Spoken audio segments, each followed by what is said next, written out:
The second half comprises contemporary voices on poverty.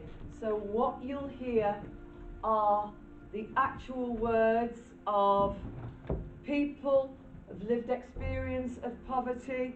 You will hear people who use their public position to make a stand against poverty, and you will hear some MPs' voices, some of which are not pleasant listening, but they're voices that we also need to hear.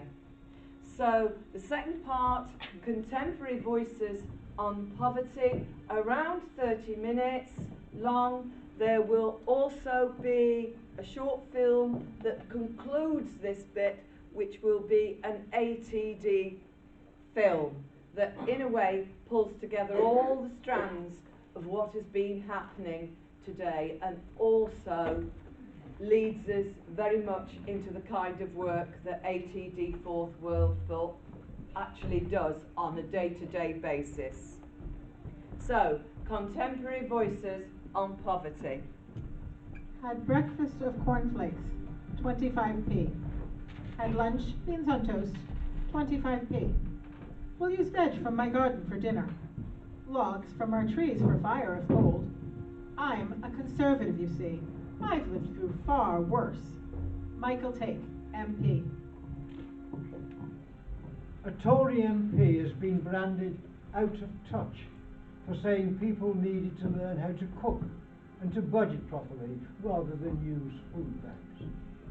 Ashfield MP Lee Anderson made the comments in the Commons while praising a real food bank in his local area.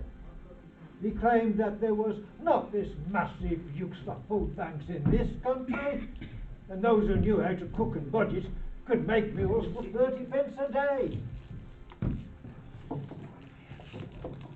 The Trussell Trust charity said it had distributed over 2.1 million emergency food parcels to people in crisis in this past year, with growing numbers visiting food banks across the country as a result of the cost of living hikes.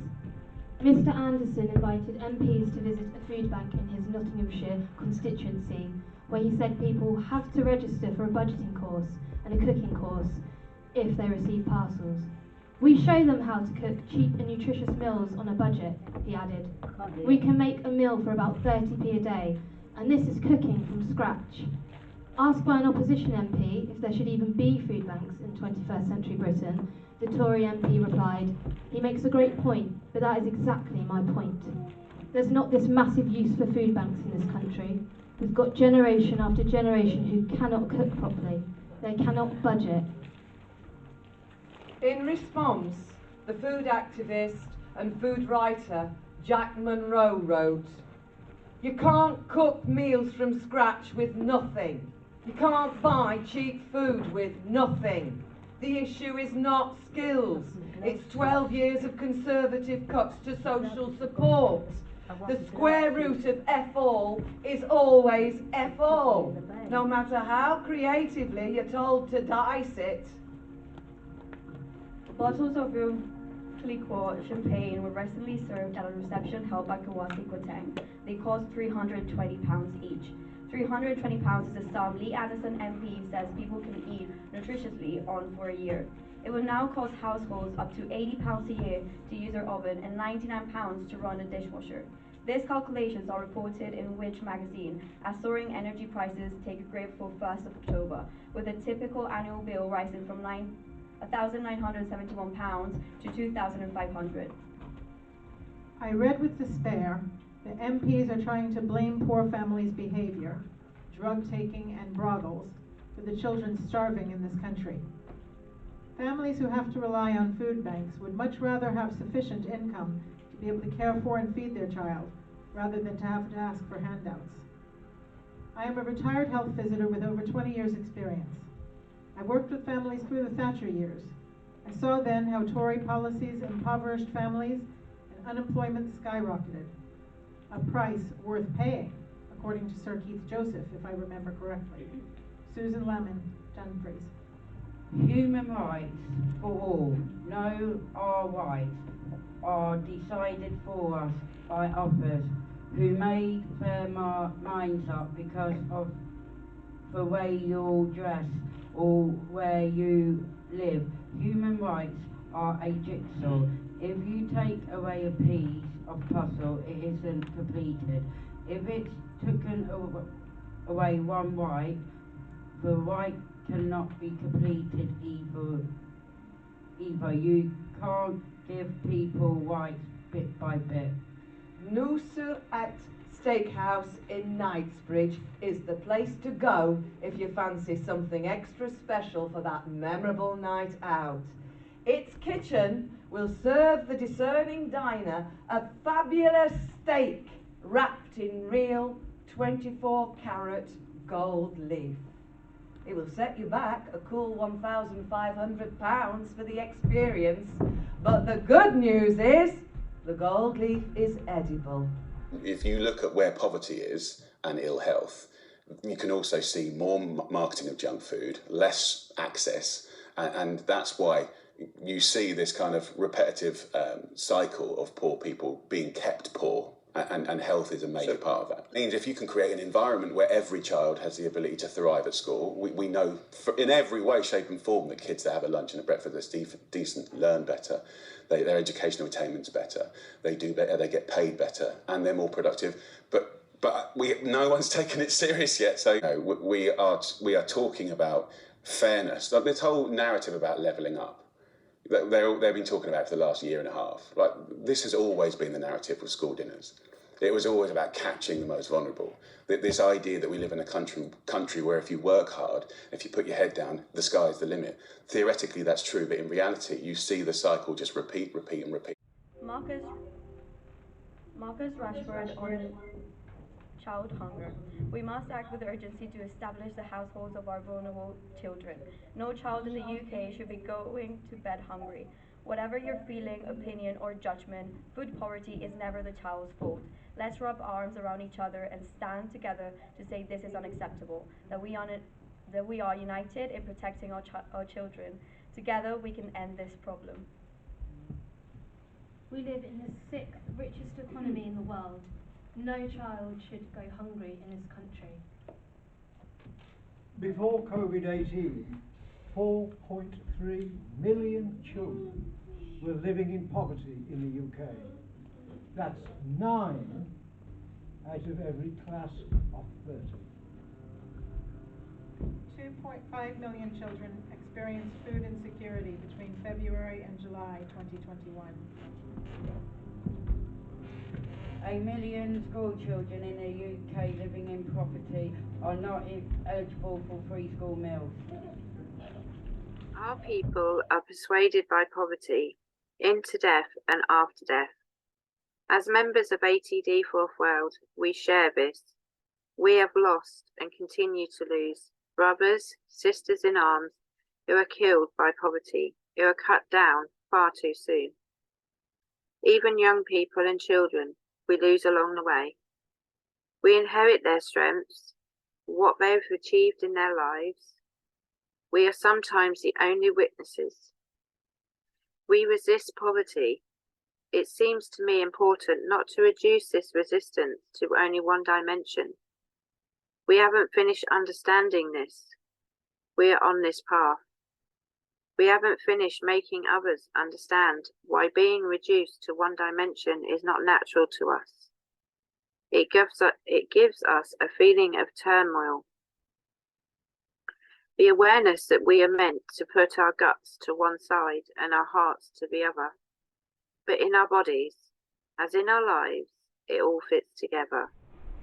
We are saying this very timidly because we have to keep looking for the right words, and I hope these words in their current state will give rise to other verses, will open up possibilities of saying what still remains as if scribbled in the blank margins of a book, of saying aloud what still abides in moments of silence. I would like to say one more thing about this heritage of ours. We carry within us lives that have not been honoured, lives that even in death are counted for nothing.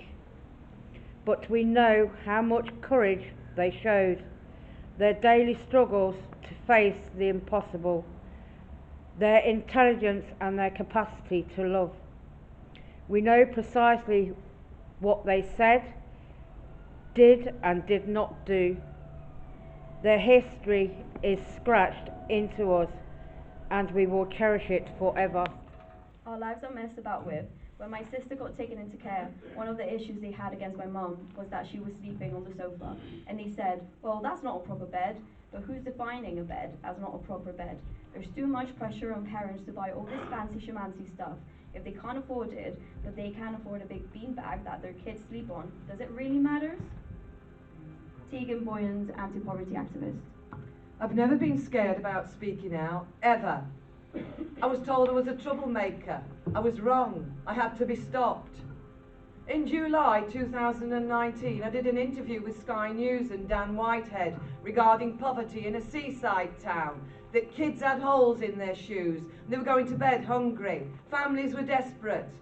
My council were not happy as I was making Tor Bay look bad for the tourists. I took Dan to see the poorest places in Tor Bay. I was told to stop. Never. Today, my council are finally saying 7,000 people in Tor Bay are using food banks and many kids are going to bed hungry. It's only taken them nearly 4 years to wake up and smell the coffee, for F's sake.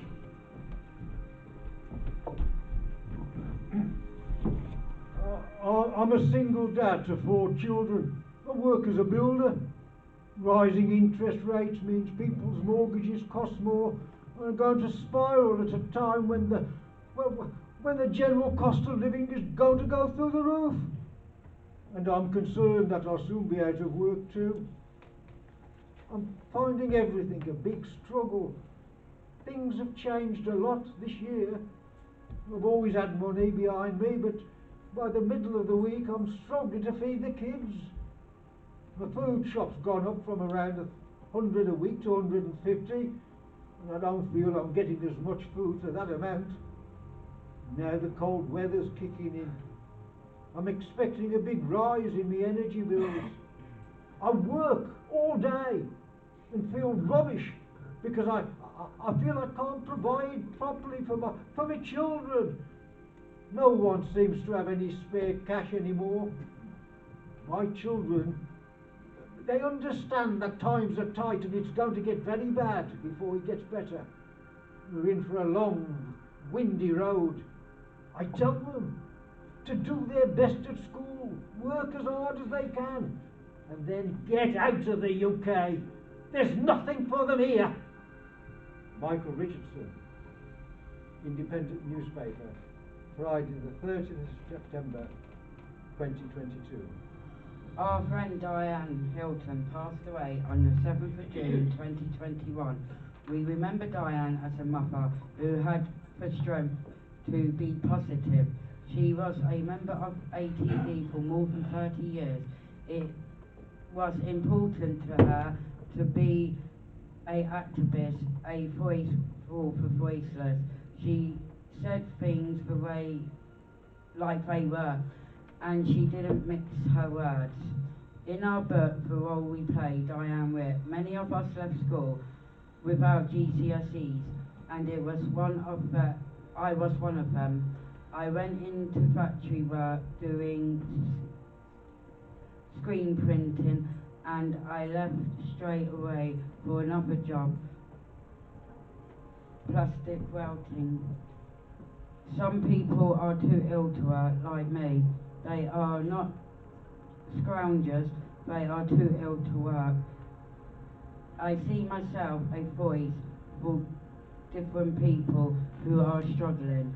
I invite them to Frimhurst Family House so that they have some support to help them keep the family together. All of us remember Diane. It was so much fun. She was always ready to have a laugh. I can still picture her with the silly hat. We treasure the memories of her friendship always. Dr. Sebastian Kramer writes in The Guardian, "It has to be said that in the Tory mindset there is a deep well of hatred for dependency, which feeds the conviction that people must be able to look after themselves. The fact that the majority of poor children have at least one working parent has no impact on this sentiment, maintained in the governing classes by generations of disrupted attachments in boarding prep schools, where children have to learn to get to sleep without a parental goodnight kiss.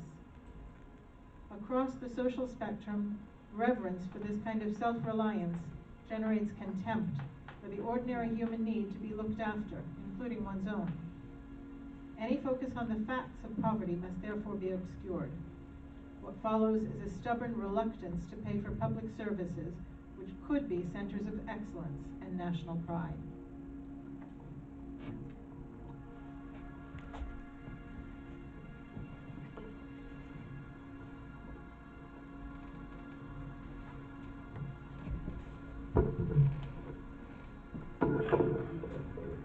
Yeah, you want it's this on. An order. Minute. Where is it? I will hold it for you. Go. This poem is written by me. My name is Georgina. I have called it Behind the Stone Walls. All I wish that we could find the right person to run the country the way it should be run. I don't want to, we don't want to have, we don't want to hear what will be cut. What will be cut? Wait a minute. You don't want to hear. What will cut this? You don't want to hear that you will cut this and you cut that anymore. I want to hear something new. And who is the right person? The right person will be someone who can see through the eyes of the world. And behind that world is the black hole of property. The only people who can see this are the ones who live in property. If I was a Prime Minister, I would not rush into something. I would later that I would regret. I would carefully use my words. I would write with my mind before I write it on paper. All I like is that everyone is treated the same. After all, we're all the same. After all, we are human beings, aren't we? The people in poverty are not asking to be the boss. All they ask is to bring their children up in a world without any crime and leave poverty behind. If only the wind could blow poverty away, that would be a beginning for all, and no more dark clouds spreading over them, and no more tears. All they want, no more tears. And all they could do is smile again. If I was the Prime Minister, I would not use the word property. I wanted it to change to a new name. I don't like that word. It makes you feel like you cannot hold your head up high. It makes you feel ashamed that you're living this way. People on the street, people pass and just look down on them. But some still have a chair and to bring a better way of life into their dark, lonely days. Every country has got their own property, and to me there are 4 symbols to it. One is a symbol of the war, the other one is the stone wall. No one can hear their cry, not through the wall of stone. The third one symbol is tears, just like the rain. They too have tears like you and me. I cannot go beyond writing something new about the world we live in, but there is a mission behind it. It's been going on too long. If only the wind could get through and echo the word of property. And who are the ones who can end poverty? And poverty. They are the ones who can see through the eyes of the world. It is the House of Lords or the House of Commons. So listen to the people, listen to their view, Don't hide behind the stone wall. But we are not shadows, we are human beings just like you. Written by me, Georgina, writer.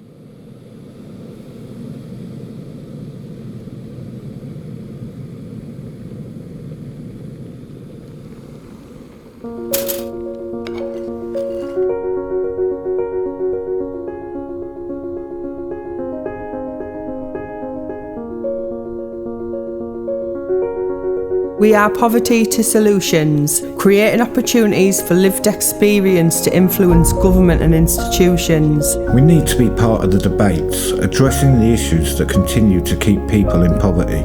Because in the UK, this is a reality. We need to change this rampant inequality by telling the truth and changing policy. Let's be honest, every day this is what communities are facing. Dehumanisation as a result of the policies that you're making.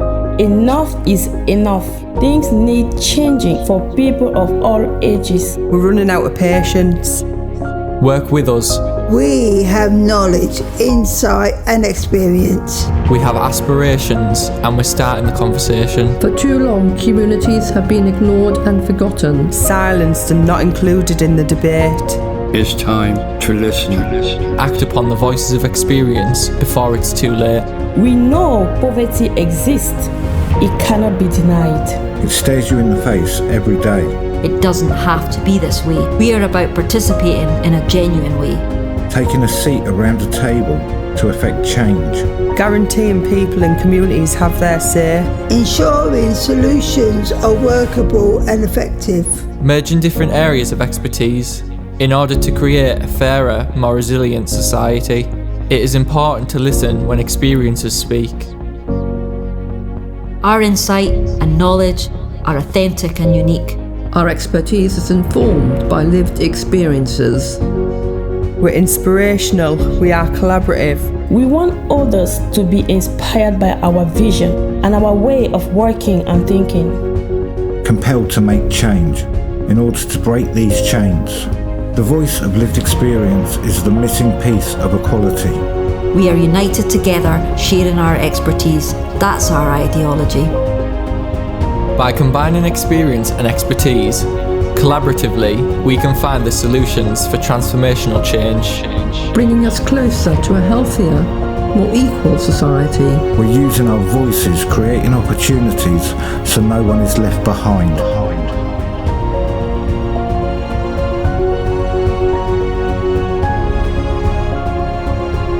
Speak out. Challenge. Act. Not just for yourself. Not just for your family. But for your whole community. We are Poverty to Solutions. So sit up. Take notice. Listen. Do your duty for equality.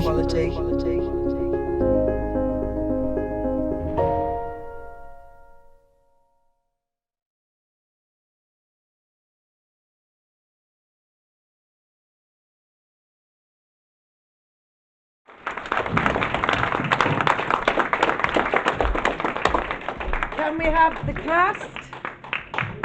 Can we have the cast? Can we have the readers? Georgina? One final bow. These